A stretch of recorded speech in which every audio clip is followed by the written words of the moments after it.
G'day everyone and welcome to the ISTE session focused around the role of social and emotional learning and technology. I'm Mark Sparvell from Microsoft. Consider this to be a very brief 15-minute introduction and also an invitation to follow up further. There's a range of ways that you can reach out. The SEL Edu community on Facebook has around 7,500 educators keenly sharing best practice and new ideas with technology and also without. Plus you can reach out to me at Microsoft. My address is there. This whole deck is available to you to take and share. You can see the link there, plus also my Twitter handle. So a range of ways to reach out. Now, Microsoft is committed to advancing social and emotional skills agenda for K to H, as SEL is one of the most important reform topics around at the moment, and it directly impacts how we explore the future of work and the skills required. The achievement of the Sustainable Development Goals, particularly goal number 4, reform topics around education attainment globally, obviously addressing mental health issues for young people in our societies, and promoting social cohesion. These are 5 of significant education reform topics globally at the moment, and social and emotional learning is part of the solution there. So we know that social and emotional learning matters. There are a host of benefits that have been well recorded. Consider a classroom where a group work focuses not only just on mastering academic content, but also on how well students collaborate and communicate with each others. Now, these skills are imperative for today's youngest generation, who will require a wide range of social and emotional abilities to help prepare them for a rapidly demanding workforce and position them to achieve better academic outcomes and equip them to be able to contribute positively and purposefully to society.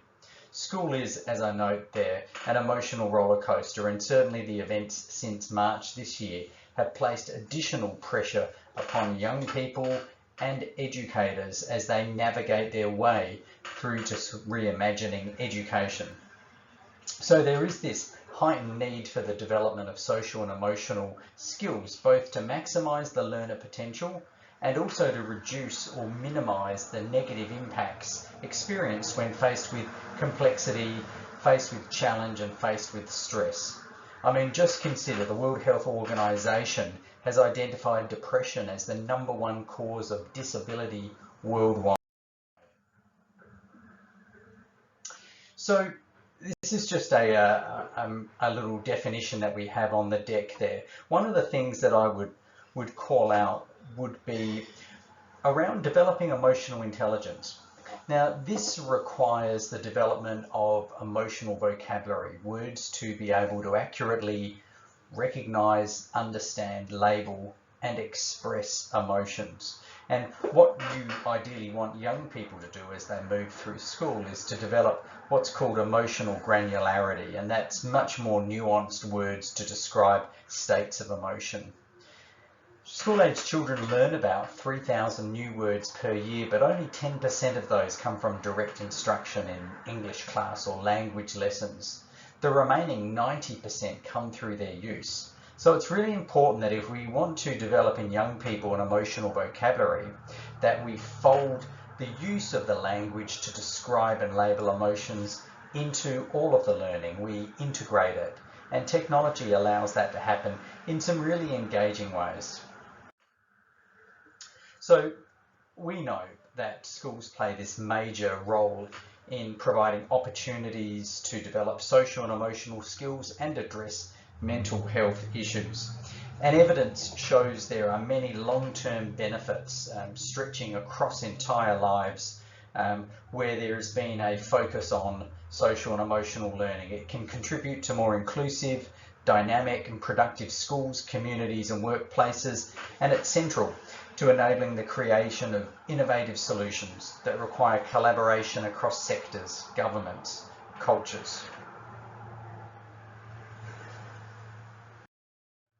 So what I'm going to do is run you through some really quick ideas that I've gathered around how you can develop emotional vocabulary, how you can provide opportunities for young people to reflect upon the skills that they have. And so let's jump into it. Tip number 1.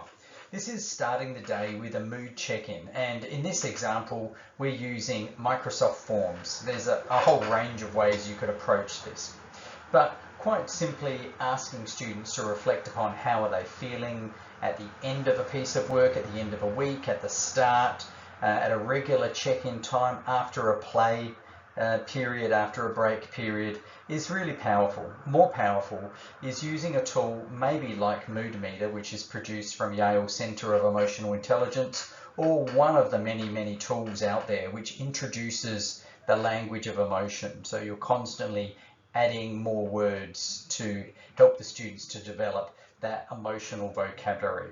But a mood check-in is great because it invites the emotion into the learning, and it needs to be more invitational and less instructional, certainly right now. Another great tip, exploring social learning both online and offline, is to use tools like Flipgrid. I think this is a really powerful quote in here. Social learning isn't a new way of learning. In fact, social and collaborative learning may be one of our oldest forms of learning. Learning, simply put, is a social activity. It's something that we best do together. And whilst we're challenged at the moment with our learning between the glass, there are tools like Flipgrid that can be used in offline modes to help check in with students, to connect in with emotions, to ask people to respond and relate, and of course using the power of video and audio and now text brings together that full human connected experience. You can see some of the tips below on the slide here with the benefits of Flipgrid now using tools like Immersive Reader, which of course adds a great level of inclusivity to the whole experience. Working in groups is really critical. This is the place where social and emotional skills are practiced, where ways of being are rehearsed. You can dip into identity waters, explore taking on new roles, being a leader, being a supporter, working together to solve vexatious or important issues. So opportunities provided in environments like Minecraft are perfect in there, and you can see I've included the link to the social and emotional learning in education page with Minecraft. And Minecraft has some specific worlds which have been designed to support social and emotional learning. Mindful Night, a medieval quest that explores many of the many strategies of mindfulness, mindful breathing, mindful listening. You can find all of that in Mindful Night. Plus there's also worlds like Inspiration Island. If you're after some of the evidence behind the impact of these environments, New Vision by World Economic Forum is referenced in this deck. Also the Getting Smart research specifically on Minecraft Education Edition. Teams is already a social platform. It brings people together, but there's a range of ways that you can recognize and acknowledge young people within a Teams environment, which helps to personalize it. Little examples from using the animation features, using the stickers, using the praise features are really powerful, as are just setting up individual conversations in text or in Teams calls to show people that you see them and they matter.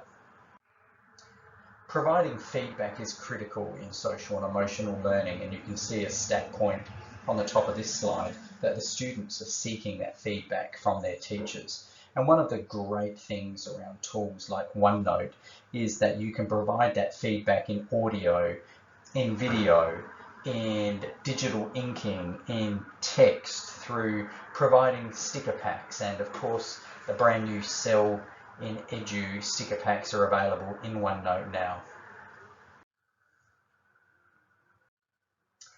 I mentioned before Mood Meter, and here's another example from Alberto and Mario the eTwins, where they use OneNote and an emotion wheel, and the students use digital inking in order to engage upon a reflection, whether that's in a reflection where they're thinking about their day in retrospect, or an opportunity for students to think ahead to the following day and start to make some kind of predictions or goals around how they might be feeling or how they want to feel.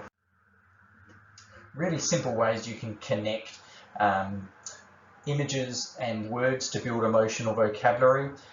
Finding and downloading the free emoji keyboard into Word is really super easy and incredibly fun. I've put together a little lesson, the links on the screen below, where you can start to match emotion words with emojis, and then you can play around with them to put emotions together, because most of the time we don't just feel one emotion, we feel a range of them.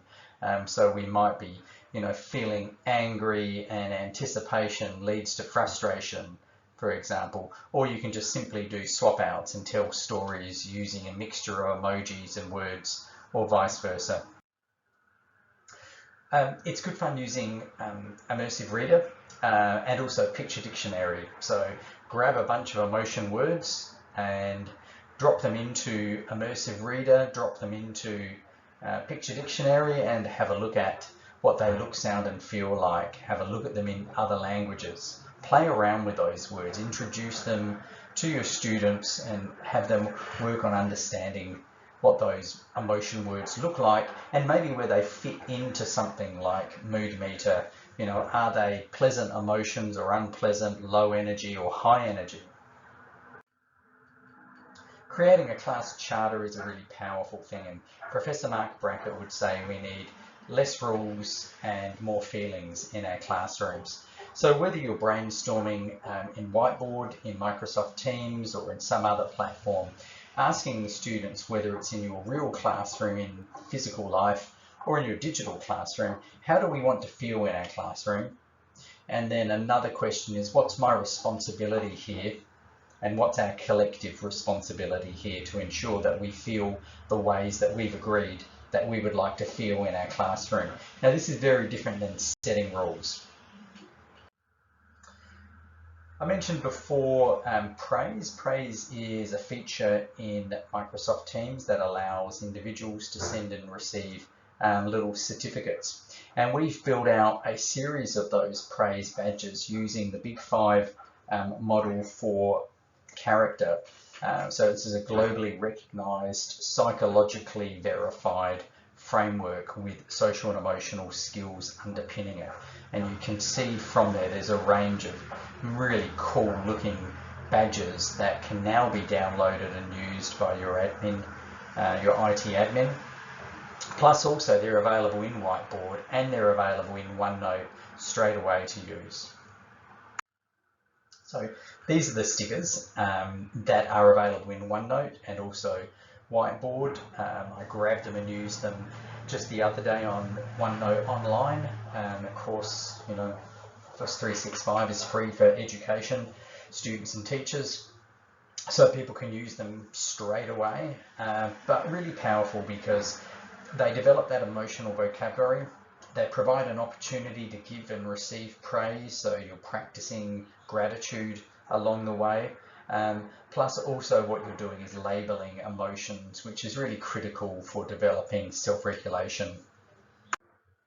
I talked about praise. We also have a tool available, just recently released in Teams, called Reflect, which is a messaging extension.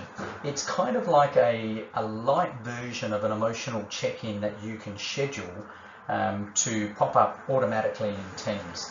So it could pop up every Monday morning as a quick check-in on how people are feeling, or you could set it at the end of the week as a post-week check-in, or you could manually push one out at any time. But it can help you answer that question: how is my class feeling? How is my school feeling? Or even how is my district or region feeling? So Reflect tool, more to come on this. Keep your eyes tuned in.